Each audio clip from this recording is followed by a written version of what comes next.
حضرت یوسف علیہ السلام کا قصہ چل رہا تھا اور آخری حصہ ہے۔ بنیامین کو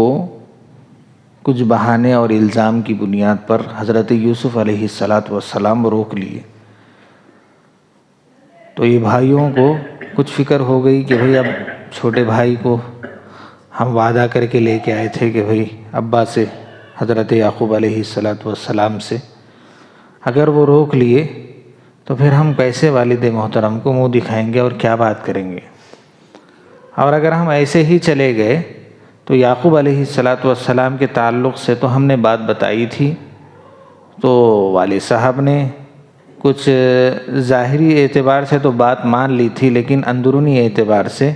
والد صاحب سمجھ گئے تھے کہ لوگوں نے کچھ گڑبڑ کی تھی، اور اگر پھر ہم ایسے ہی اب کریں گے بنیامین کے تعلق سے کہ بادشاہ روک لیا تو پھر وہ زیادہ ناراض ہو جائیں گے، کیسے کریں گے۔ دربار یعنی محل کے باہر جہاں پر وہ بنیامین کو روک کر کے وہاں کے جو درباری تھے، خادمین تھے، وہ لے کر گئے تھے چوری کے الزام میں، ترتیب بنائے تھے حضرت یوسف علیہ السلام۔ بھائی مشورہ کر کے پھر بادشاہ کے پاس گئے، یعنی حضرت یوسف علیہ السلام کے پاس گئے، جا کر کہنے لگے دیکھو بھائی ہمارے والد محترم وہاں رہتے ہیں، ضعیف ہے اور کمزور ہیں، اور ہم لوگ ایسے ایسے بھائی ہیں، اور بات یہ ہے کہ ہمارے اس سے پہلے ایک بھائی بچھڑ گئے،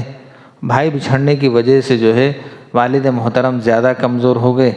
پھر اگر یہ بھائی بھی اگر روک لیے گئے تو ہمارے والد صاحب جو ہے بہت زیادہ اور کمزور ہو جائیں گے، پھر ہم ان کے والد محترم کی نظروں سے گر جائیں گے۔ تو حضرت یوسف علیہ السلام نے کہا کہ بھئی جو اصول ہے وہ اصول ہے، آدمی ہم تو آپ کی مہمان نوازی کرے تھے، اعزازات سے نوازے تھے، لیکن آپ نے اس کو غلط استعمال کیا، لہٰذا ہم جو چیز ثابت ہوئی ہے ہم اس کے بدلے میں ہی کریں گے کہ بنیامین کو یہاں روک لیے ہیں۔ تو لوگوں نے کہا کہ بنیامین کے بجائے ہمارے میں سے 10 آدمی ہم لوگ ہیں، ہم میں سے کسی ایک کو روک لیجیے۔ حضرت یوسف علیہ السلام جو بادشاہ تھے وہ کہنے لگے نہیں بھئی ایسا نہیں ہو سکتا، کرے کوئی بھگتے کوئی، ایسا نہیں ہو سکتا کہ بھئی جو کرے گا اسی کو ہم روکیں گے، ہماری طرف سے بھی ظلم ہو جاوے گا کہ بھئی ہاں ایک نے کام کیا، غلط کام کیا، پھر ہم نے اس کو چھوڑ کر کے جو دوسرا کچھ غلط کام نہیں کیا ہم اس کو روک لیے۔ بہرحال بہت منت سماجت کی، وہاں پر کوئی بات نہیں بنی، پھر محل کے باہر آئے، محل کے باہر آنے کے بعد پھر پورے بھائی مشورہ کرنے لگے کہ کیا کرنا ہے۔ مشورہ یہ ہوا کہ بھئی اس میں سے جو بڑا لڑکا تھا یہودا، جو حضرت یوسف علیہ السلام کو جو جس وقت کنویں میں ڈالنے کے لیے وہ کوشش میں تھے، تو حضرت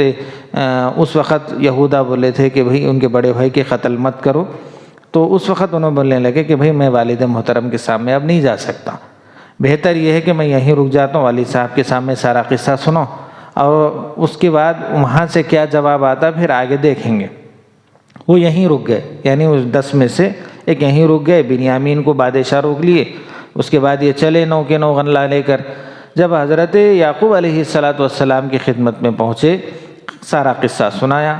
تو حضرت یعقوب علیہ السلام بولنے لگے دیکھو بھئی جس وقت یوسف کے وقت تم نے بات بنائی تھی تو غالباً اس وقت بھی یہی بات بنائی ہوگی، میں اللہ کے فیصلے پر راضی ہوں، عن قریب انشاءاللہ مجھے بنیامین سے اور یوسف سے اور جو لڑکا مصر میں رہ گیا ہے اس سے اللہ تعالیٰ انشاءاللہ ضرور ملاقات کرائیں گے۔ یہ بات تو اپنی جگہ طے شدہ ہے، جتنا بندہ اللہ کے قریب ہوتا ہے آزمائش میں اور مصائب میں اتنا گھرا جاتا ہے تاکہ اللہ تعالیٰ اس کے ایمان کا امتحان لے، اور انبیاء کو خاص طور پر بہت زیادہ اللہ تعالیٰ آزمائشوں میں مبتلا کرتے ہیں، چونکہ اللہ کو معلوم ہوتا ہے کہ ان کا ایمان مضبوط ہے۔ اور حضرت یعقوب علیہ السلام دعا فرمانے لگے، تو لوگ وہاں کے جو بچے ہیں تو کہنے لگے کہ بھئی تم ہر وقت یوسف کو یاد کرتے رہتے، رو رو کے گھل رہے، بہرحال بہتر ہے کہ خاموش بیٹھ گئے تو اچھا ہے۔ تو روایتوں میں آتا ہے کہ 24 سال یا بعض روایتوں میں ہے 40 سال دور رہے حضرت یوسف علیہ السلام یعقوب علیہ السلام سے، بچپن میں دور ہو گئے تھے۔ تو ہوا یہ کہ یعقوب علیہ السلام روتے رہے، دعا کرتے رہے اللہ سے، کیا کروں اللہ. بہرحال اللہ تعالیٰ کو ایک آزمائش میں گھرانا مقصود تھا حضرت یعقوب کو، لیکن بار بار یعقوب علیہ السلام کے کڑنے کی اور تکلیف کی وجہ سے بیٹوں نے پھر یہ طے کیا کہ پھر جائیں گے مصر، کم از کم بنیامین کو، یعنی جو یوسف کے چھوٹے بھائی ہیں، ان کو تو بادشاہ سے گزارش کر کے لے کر آئیں گے. یعقوب علیہ السلام سے اجازت لے کے نکلے، چونکہ سال میں ایک مرتبہ غلہ لینے کے لیے جاتے تھے ہر سال. جب مصر میں پہنچنے کے بعد بادشاہ کے سامنے دربار میں حاضر ہوئے اور کہنے لگے، سال سے ہم آپ کے پاس آ رہے ہیں، ہمارے پاس جمع شدہ جو پونجی تھی، سونا ہے، چاندی ہے، پیسے ہے، جو کچھ ہے، ہم آپ کے پاس حوالے کر کے آپ کو دے کر کے وہ آپ کے پاس سے اناج لے رہے ہیں، لیکن اب ہمارے پاس دینے کے لیے کچھ بھی نہیں ہے، لہٰذا آپ ہمارے اوپر رحم کھاؤ. ایک تو بھائی یہاں رک گیا، پہلا بھائی ایسا ہو گیا، دوسرا بھائی، تیسرا بھائی دونوں کے غم میں جو ہے یہیں رکا، باپ کے پاس نہیں ہے، اور باپ کی کیفیت ایسی ہے اور ہمارے حالات ایسے ہیں کہ اب ہمارے پاس دینے کے لیے کچھ نہیں ہے، باپ کا رو رو کے غم نڈھالا اور پریشان حال ہیں. تو اس وقت یوسف علیہ السلام کو ترس آیا. تو اس وقت بچپن کا قصہ یاد دلا یوسف علیہ السلام، بچپن کا قصہ یاد دلا کے بولے کہ دیکھو، ارے تم لوگوں کو یاد ہے کہ ایک مرتبہ بچپن میں تم نے یوسف کے ساتھ کیا کیا تھا، کہ اس کو کنویں میں ڈھکیلا تھا اور تم نے سازش رچ کے شاید باپ کو کچھ بتلایا تھا. چونکہ باپ کے پاس جا کے بتلانے کا تو علم حضرت یوسف کو نہیں ہے، قرآن بتا رہے. یعقوب علیہ السلام شاید بعد میں بتائے ہوں گے ایسی کیفیت ہوئی، بھائی بتلائے ہوں گے. تو وہ غور سے دیکھنے لگے کہ ایک تو بادشاہ ہے دربار میں، یعنی تخت شاہی پر بیٹھا ہوا ہے. تو بچپن کو یاد کر کے بعض مرتبہ آدمی اس کی صورت ذہن میں لا کے، اس کی کیفیت ذہن میں لا کے، اس کی حالت ذہن میں لا کے یہ سوچتا ہے کہ بھائی واقعتاً یہ ہمارے بھائی ہیں کیا. ایرک تو نہیں بول سکتے چونکہ بادشاہ ہے. ارے تو یوسف ہے کیا؟ بولے بادشاہ ہے، اگر خدا نخواستہ اگر نہیں نکلے تو پریشان ہو جاتے، چونکہ بادشاہ کا مسئلہ چلا کر ہوتا، ان سے بے دھڑک بات نہیں کر سکتے. تو یوسف علیہ السلام سے یہ بولنے لگے کہ کیا آپ واقعی یوسف ہیں؟ دونوں نے کہا کہ ہاں میں واقعی یوسف ہوں، لہٰذا آپ بے فکر رہو. تو وہ شرمندہ ہو گئے. تو حضرت یوسف علیہ السلام بولے شرمندہ ہونے سے کچھ مسئلہ نہیں، میں آج آپ کے پاس بدلہ لینے کے لیے نہیں ٹھہرا، بس آپ جو کیے ہیں آپ شرمندگی اختیار کر رہے ہیں، میں آج آپ سب کو معاف کر دوں. جاؤ والد صاحب کو خوشخبری سناؤ، میں باحیات ہوں، یہ جو بنیامین ہے یہ میرا چھوٹا بھائی، آپ کو معلوم ہے. تو اس وقت وہ لوگوں کو اطمینان ہو گیا کہ یہ جو بادشاہ مصر ہے یہ حضرت یوسف علیہ السلام ہی ہیں. تو حضرت یوسف علیہ السلام ان کے حوالے ایک کپڑا کیے، اناج بھی دیے، ایک کرتا بھی دیے. اب روایتوں میں آتا ہے کہ حضرت ابراہیم، وہ کرتا کیا تھا، حضرت ابراہیم علیہ السلام کو جس وقت نمرود آگ میں ڈال رہا تھا تو کپڑے وغیرہ اتار کر کے حضرت ابراہیم کو ڈال رہا تھا. تو حضرت جبرائیل جنت سے کرتا لا کے حضرت ابراہیم کو پہنائے تھے، ابراہیم علیہ السلام کو. تو وہی کرتا حضرت ابراہیم سے پھر حضرت اسحاق کے پاس آیا، حضرت اسحاق سے حضرت یعقوب یعنی یوسف علیہ السلام کے والد صاحب کے پاس آیا. حضرت یوسف خوبصورت رہنے کی وجہ سے حضرت یعقوب کیا کرے، اس کو اتنا پوٹلی بنا کے وہ ان کے گلے میں ڈال دیے تھے. بھائی کرتا اتار کے کنویں میں ڈالے تھے، تو حضرت جبرائیل علیہ السلام پھر آ کر وہ جو گلے میں جو پوٹلی تھی ان کی کھول کر کے تعویذ کی شکل بنائے تھے. تو پوٹلی کھول کے پھر حضرت یوسف علیہ السلام کو پہنا دیے تھے. تو حضرت یوسف علیہ السلام جا کے بولے جاؤ لے جا کے ابا کے دے دو، انشاءاللہ اس سے ابا کی صحت بھی ہو جائیں گی، یعنی یعقوب علیہ السلام کی، اور جو روشنی چلے گئی آنکھوں کی یعنی بینائی ختم ہو گئی، وہ بینائی بھی واپس آ جائے گی. یہ وہ گئے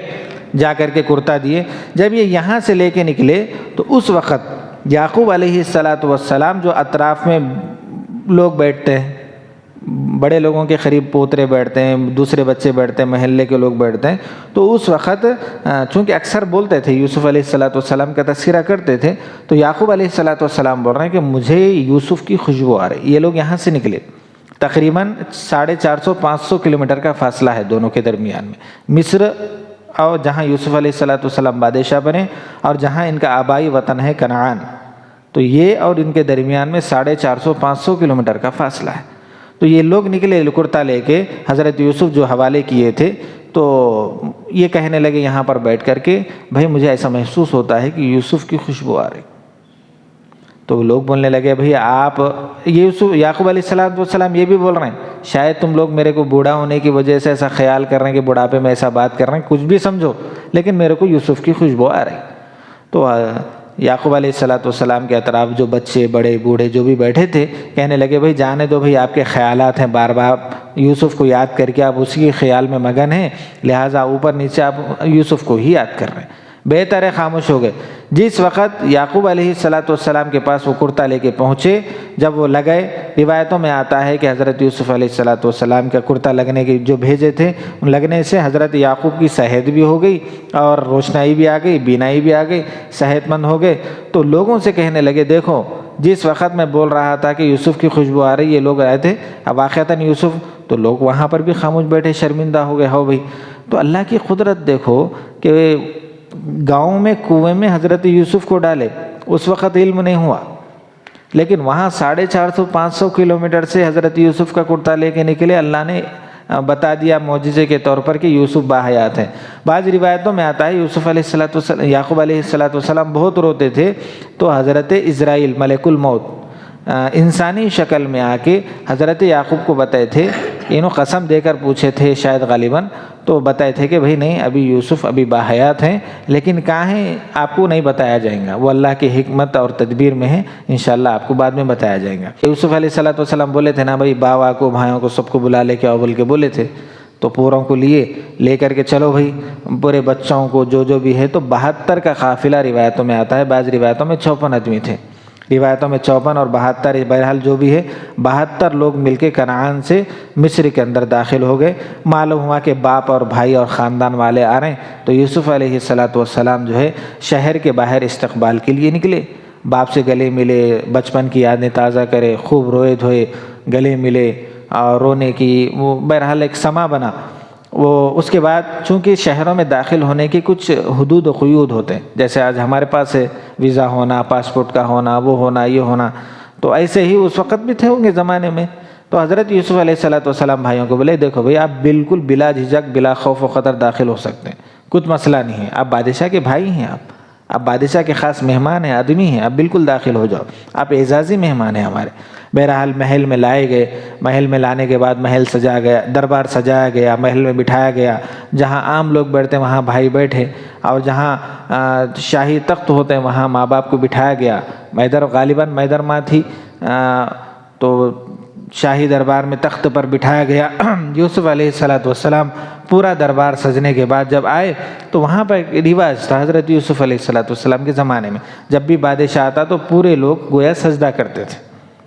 تو جس وقت یوسف علیہ السلام جب اندر محل میں سے نکل کر دربار میں آئے تو پورے لوگ سجدے میں گر گئے، تو سب لوگوں کو دیکھ کر بھائی بھی سجدے میں گئے، اور یعقوب علیہ السلام اور ان کی جو اہلیہ یعنی ان کی والدہ محترمہ جو میدہ، تو وہ بھی سجدے میں گئیں۔ تو جب سجدے میں گئیں تو چونکہ اب تعظیم تھا، اب وہ سجدے کی کیا شکل تھی اللہ کو معلوم ہے۔ جب وہ اٹھے تو اس وقت یوسف علیہ السلام بولنے لگے ابا جی ایک خواب پورا ہو گیا ہے، آپ کو معلوم ہے بچپن میں ایک سنایا تھا میں خواب کہ میرے کو ستارے اور چاند اور سورج سجدہ کرنے، اور آپ کو نہیں بتانا، آپ نہیں بتانا بولے تھے، آج وہ خواب پورا ہو گیا۔ بہرحال صبح ہو گیا، صبح ہونے کے بعد کدھر کا ادھر ہونے کے بعد حضرت یعقوب علیہ السلام 24 سال وہاں پر رہے، 147 سال کی عمر میں ان کا انتقال ہو گیا، اور ان کی وصیت کے مطابق پھر واپس لے جا کر اپنے وطن میں تدفین کرے حضرت یعقوب علیہ السلام کی۔ روایتوں میں آتا ہے حضرت یوسف علیہ السلام بھی اس کے بعد دعا کرے، تو 120 سال کی عمر میں حضرت یوسف علیہ السلام کا بھی انتقال ہو گیا۔ اس کے بعد موسیٰ علیہ السلام کا زمانہ آیا، فرعون کا موسیٰ علیہ، تو اس وقت جب فرعون سے وغیرہ جب لڑائی جھگڑا چل رہا تھا تو موسیٰ علیہ السلام جب مصر سے لے کر اپنی قوم کو نکل رہے تھے بنی اسرائیل کو وغیرہ، تو اس وقت 6,70,000 کچھ روایتوں میں آتی ہے کہ جس وقت یہ مصر میں آئے تھے اس وقت 72 کی تعداد تھی، لیکن یہ جب نکل رہے تھے 6.5 یا 7 لاکھ لوگ حضرت یوسف اور حضرت یعقوب علیہ السلام کے خاندان سے تھے۔ یہ قصہ سنائے تو اللہ تعالیٰ اللہ کے رسول صلی اللہ علیہ وسلم کو بول رہا ہے کہ یہ قصہ تو ہم سنا دیے، اور یہ کفار آپ سے طلب کرے تھے قصہ، اور ہم آپ کو سنا دیے۔ اس قصہ سنانے کے بعد وہ لوگ آپ پر ایمان نہیں لائے، پھر آپ غمگین ہیں۔ ارے غمگین نہ ہوں، جن کو ہم ہدایت دینا چاہتے ہیں ہم انہی کو ہدایت دیتے ہیں۔ جو آدمی حضرت یوسف علیہ السلام سے فرمایا گیا، جو آدمی صبر کے ساتھ ایمان پر جمع رہتا ہے ہم اس کو دنیا بھی دیتے ہیں اور آخرت بھی دیتے ہیں۔ گناہوں سے بچنا اور صبر کرنا، تو جیسے یوسف علیہ السلام کو ہم نے دنیا کے اندر بادشاہی دی ہے، ایسے ہی ہر آدمی کو ہم عطا کریں گے جو آدمی صبر کے ساتھ زندگی گزارتا ہے۔ اللہ کے رسول صلی اللہ علیہ وسلم کو بولے آپ غمگین کیوں ہو رہے ہیں؟ ہم یہ قصہ سنا کر آپ کو اطمینان اس وجہ سے دلا رہے ہیں، ان کے تو بھائی پلاننگ کر کے ان کو قتل کرنے کی سازش کرے، آپ کے تو دور کے لوگ آپ کو ستا رہے ہیں۔ آپ غمگین نہ ہوں، فکر مند نہ ہوں۔ اللہ جس کو ہدایت دینا چاہتا ہے آپ کا کام پہنچانا ہے پہنچاؤ، ہمارا کام ان کے کہنے پر ہم نے قصہ سنا دیا، اور اس سے پہلے یہ قصہ کسی کو نہیں معلوم تھا، ہم نے آپ کو قصہ بھی سنایا، واقعہ بھی سنایا، آپ کے معجزہ کو پورا کیا، آپ کی نبوت ہونے کو بتلایا۔ آپ غمگین نہ ہو، آپ بے فکر رہو، اور جس کو بتلانا ہے، جیسا کرنا ہے، جس کو ہدایت پر لانا ہے آپ کا بولتے رہیے، ہم ہدایت پر لاتے رہیں گے۔ یہ توحید کی بات ماننا، ایمان کی بات ماننا، رسالت کی بات ماننا، ایمان کی بات ڈالنا اور ایمان کا جذبہ ڈالنا، اللہ کا خوف ڈالنا، یہ سب اللہ تعالیٰ کا کام ہے۔ اللہ کے رسول صلی اللہ علیہ وسلم سے بالکل اطمینان سے رہنے کو کہا گیا، اور یہ بات بھی یاد دلا دی گئی جیسے میں نے پہلے بتائی تھی کہ آپ کے لوگ آپ کو ستائیں گے، یہ آزمائش کے لیے ہے، اس وجہ سے آپ بے فکری سے کام کرو۔ یہاں تک یوسف علیہ السلام